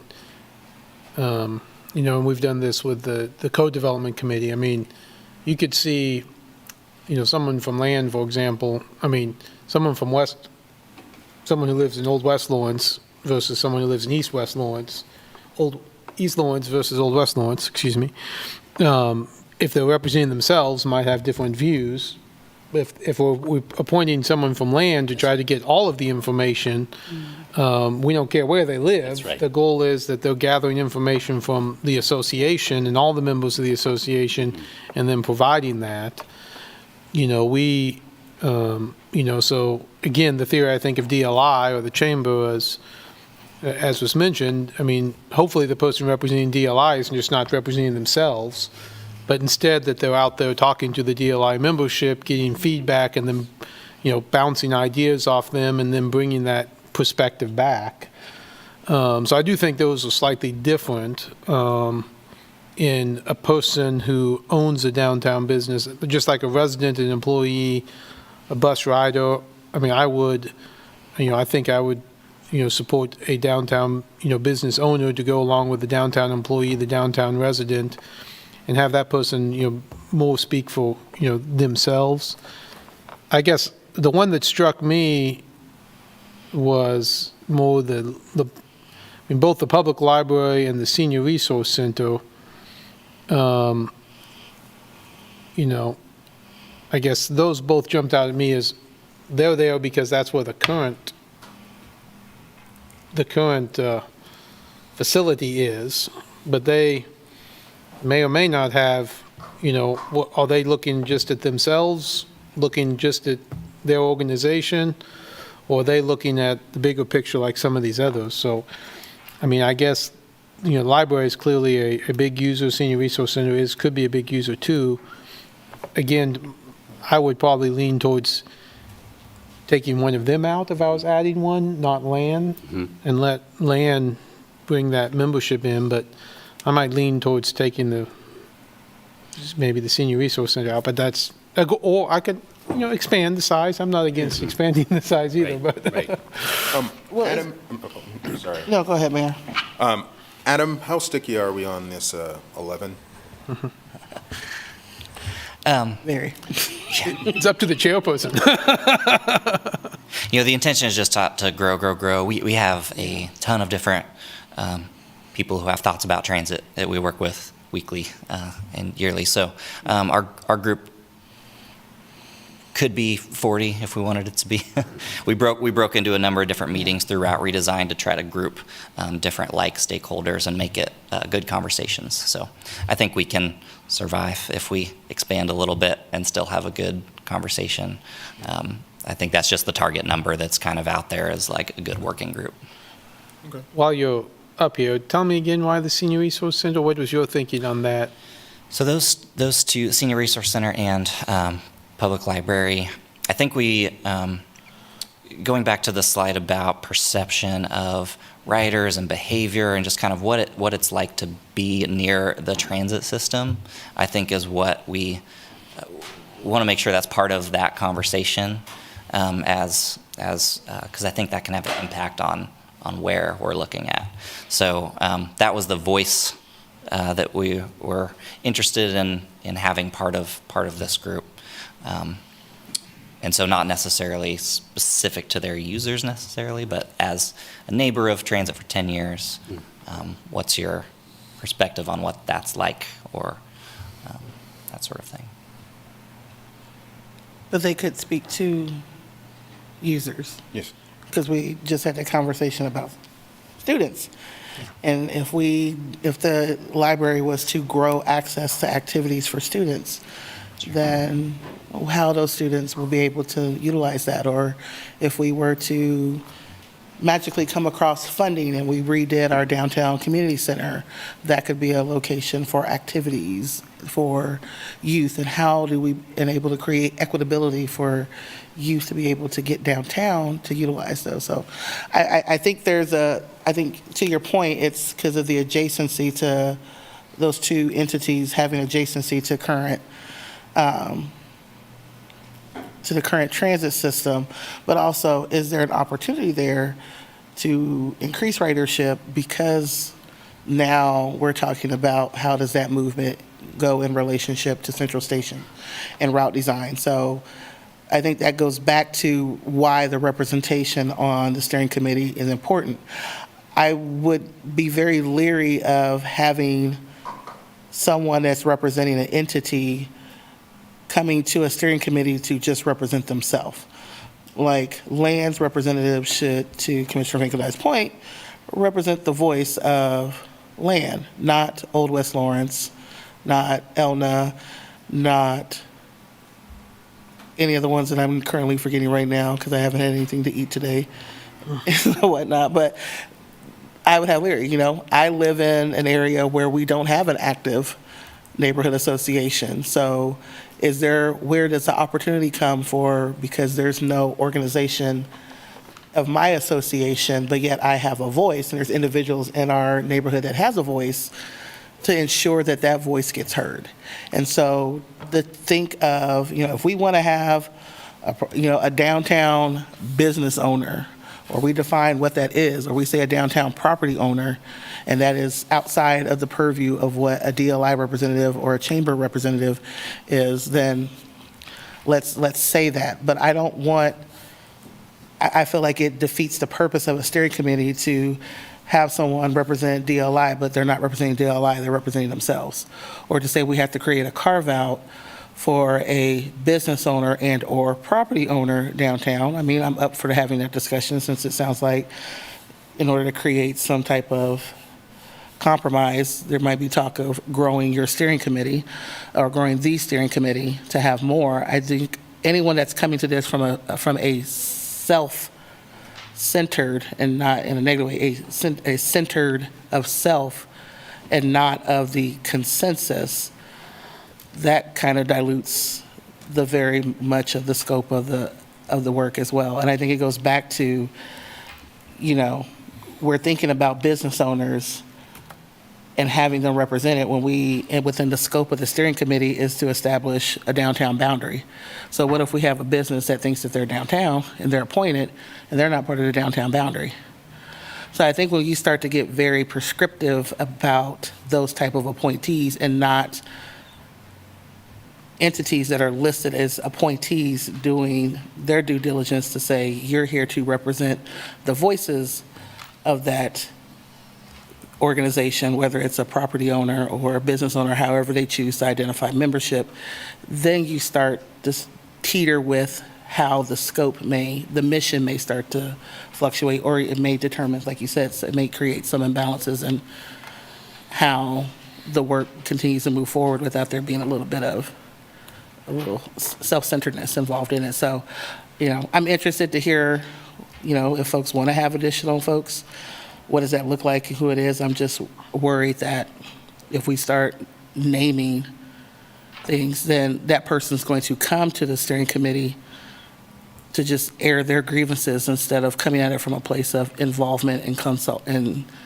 to be able to bring the voices. So I don't know. I just, this idea of calling folks out now, then it starts to become a committee of grievance and not a committee of solutions. So But I Commissioner could be wrong. Sello's following that same line of thinking and maybe going back to shrinking the committee. What about doing away with downtown resident, downtown employee, you know, like if just having the entities? Yeah, I mean, I was looking at the resident one. I'm a little leery because, again, if we haven't identified the boundaries of what downtown is, then, I mean, I can nitpick, you know. What's a resident? So is this a resident of affluence? Is this a resident that receives, you know, are they subsidized? You know, someone that receives subsidized housing? You know, it could be a student. It could be a retired individual. You know, and again, that could change the tone and texture. So again, I don't want to get us in a point where we're starting to appoint people that's going to change the voice of the committee. I think they should be able to bring some provocative language to it. But I mean, that resident one, that could be sticky, because just like, you know, if we say we're going to have a business owner, that could be a business owner that is averse to what we're going to do. So bless you. I don't know. I think the more that we start to figure out exemptions to adding people, then it gets a little hinky if we take away folks. So I don't know, but I could be easily persuaded. Maybe.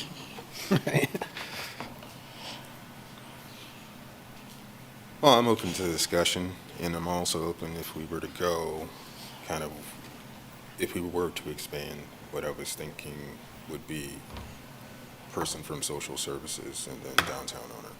But I could also stay where we are, or like I said, I'm open to discussion. But if we were to expand, that's my thought process. Person from unhoused / social service, because I understand how difficult it could be to maintain that continuous relationship with an unhoused person to, you know, participate long-term in the committee, but at least reaching out to social services like shelter, Nash, or something of the sort, that do have the capability to outreach to those folks. or, alluding to what was said before, the downtown business owner, if we were to expand, those would be my two. Yeah, I'm fine with the list as it was presented, other than clarification on, who and what is going to be a part of this entity who is designated by an entity. So DLI's entity, the Lawrence Public Library's entity. I mean, who are they going to appoint? I mean, honestly, anyone who serves on this board is going to have a bias. And I feel like to pretend like a person who lives downtown isn't going to have a bias as it relates to how close it is to their, domicile versus a person who works downtown. And I mean, everyone comes to this with biases, and I think that's what we want. We want to get people's input and want to get people's opinions and feelings and emotions on this so that we can get into where the best place is. And I think without investigating those things, then we're just going through the motion. So I'm all in favor of getting, more voices than less, but if we can't agree on who's a part of this group, then I'm in favor of reducing the number or cutting someone out and adding somebody, but I'm not quite sure who that is. And frankly, the social services, need to be a part of this. The people who are working with and outreach all the time, I think that's a great opportunity. I think it's a great representative to the city and people who really know the people that are using the services both now and hopefully in the future. So, for me, having a resident of downtown is the equivalent of having a business owner downtown, because they're going to be immediately impacted. Having a person who works downtown is going to have direct bias as somebody, who owns downtown. So anyone whose life experiences are going to be impacted are going to bring those preconceived notions to this. And so I want those ideas. I want the 10-year input from the library and from the social services folks who are a part of that group, working around that block for the last 10 years. I think those people are going to tell us, when people are there,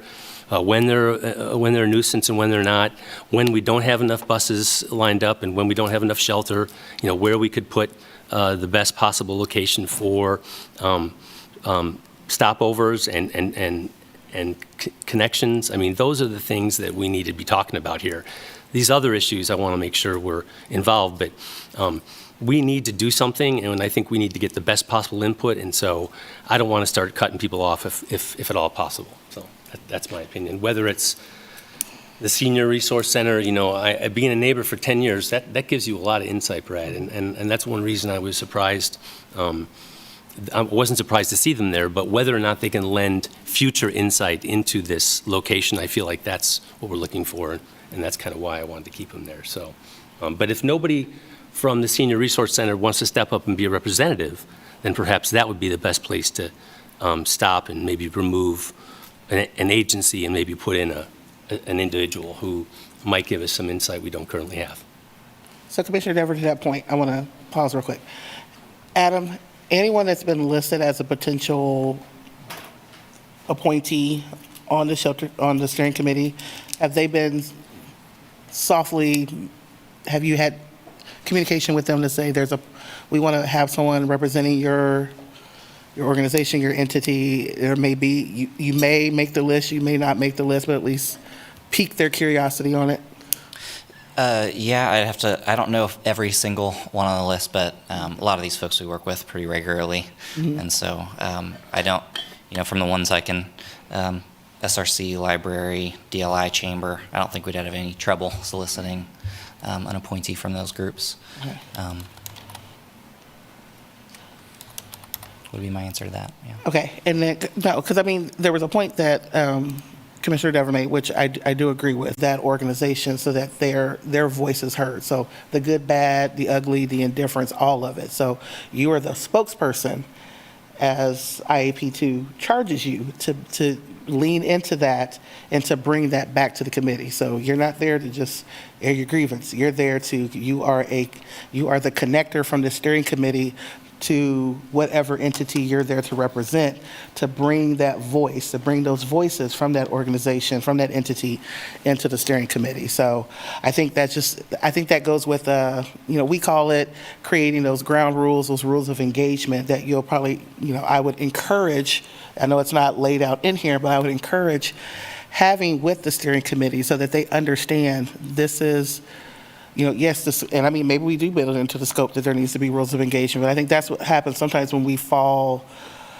a little astray with some of these steering committees, that folks come in like, oh, this is my time to say all the things that I want to say about this, and it's like, yeah, you can. However, it's also your role to bring those voices. So I think there should be some rules of expectation of steering committee members of, this is not you here to speak about you, this is to speak about the entity and all the voices that are part of that, and maybe helping with folks align with that. So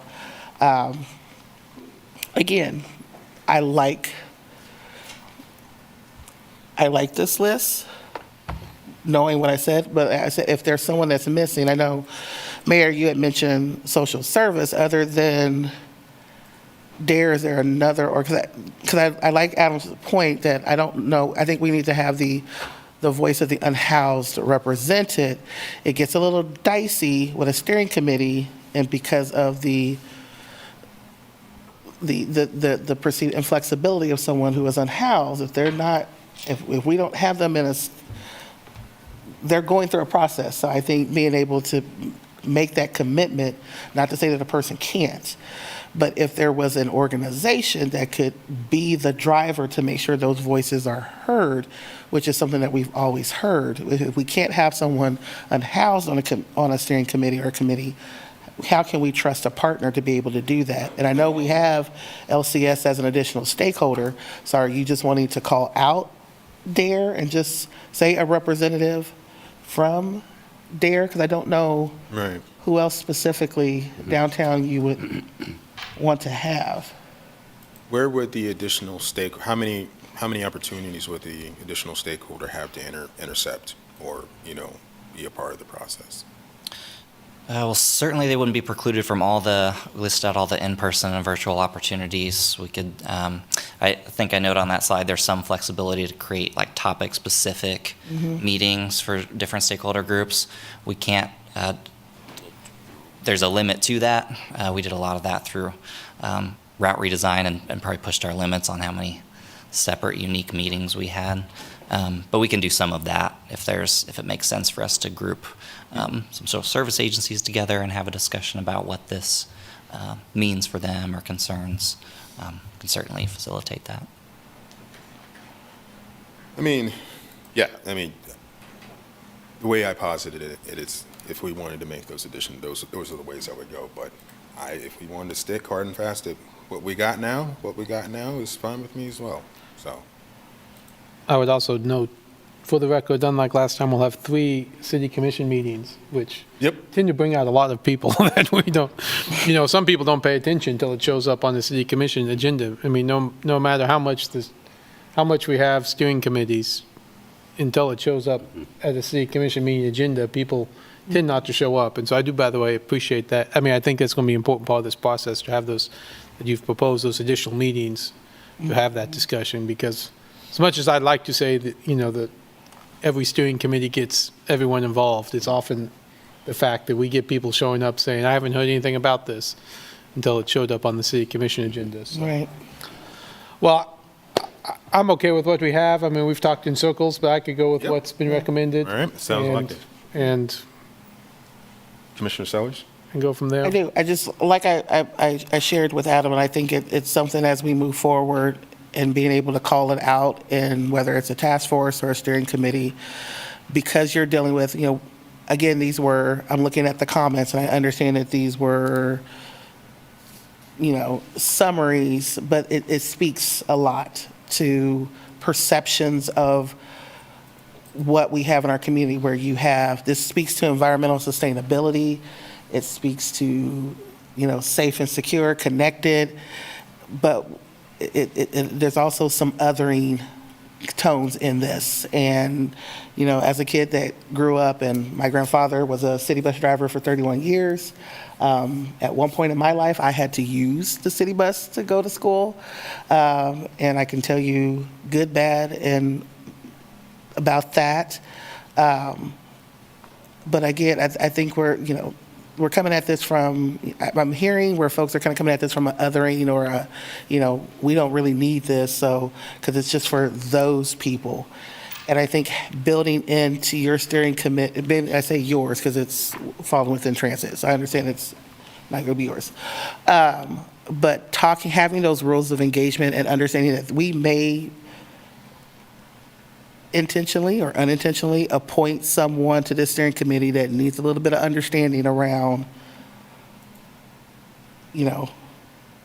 equity, inclusion, and language around power dynamics and things of that nature, because you may have someone, again, because of that bias, they don't mean harm, but their language may be harmful. So being able to talk about rules of engagement, understanding safe space, giving those folks who are on this committee opportunity to educate themselves and enlighten themselves on, while you may not be a person that utilizes this service, one, do not close yourself off at the opportunity of being one that could, but also represent that as you are here to represent an entity, you also need to be able to hear as well. So just don't be, I'm talking a little bit around this, but it's just about the rules of engagement. I mean, I'm especially because of the tone and texture around this for the last 2 years, now going on 3, there could be a lot of othering that comes out of this. And wherever we land on it, I don't want steering committee meetings. I would hate to see, I should say want, because that's creating pressure. I would hate that for this process to be marred with individuals who don't see themselves as a potential user, speaking from a place of piety and saying that this is not what we want, this is not what we need, not recognizing that there are individuals in our community who want this, who need this. It's in our strategic plan to move towards something like this, and that we end up missing an opportunity. So I don't know, it's just building out those elements of IAP2 that sometimes we don't talk about if you're not familiar with it, but speaking to creating a space where folks can be educated and enlightened on, you're speaking about a community that you may not engage with a lot, but being mindful of that as you go through this process. So, I don't know, I'm fine with the number, if we, like you said, we have the additional stakeholders. I think there's opportunities to bring that in. I'm not opposed to adding another seat and saying DARE and just calling DARE out. But if everyone's good with what it is now, then I'm good with it now, and just making sure that we include another social program such as DARE into this process. Would there be an opportunity to include them as a stakeholder? Yeah, absolutely. Okay. I don't see why not. Okay.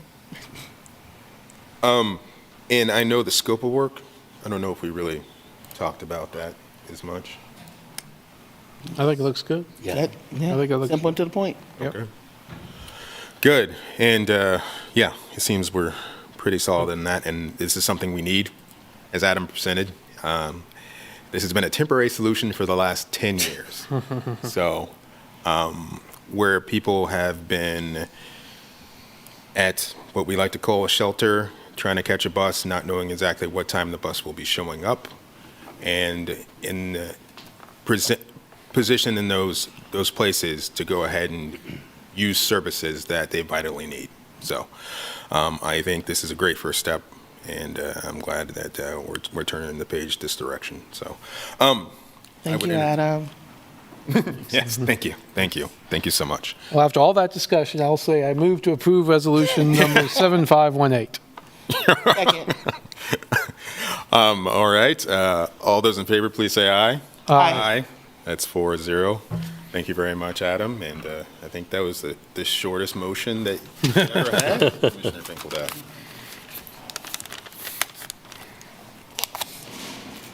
Okay. All right, brings us to item G, commission items.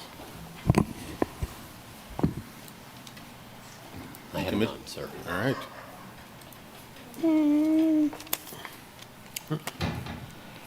Okay, all right. And seeing none, move us on to item H, city manager's report, correct? Happy New Year. The only two items are the utility billing report and the future agenda items. Okay.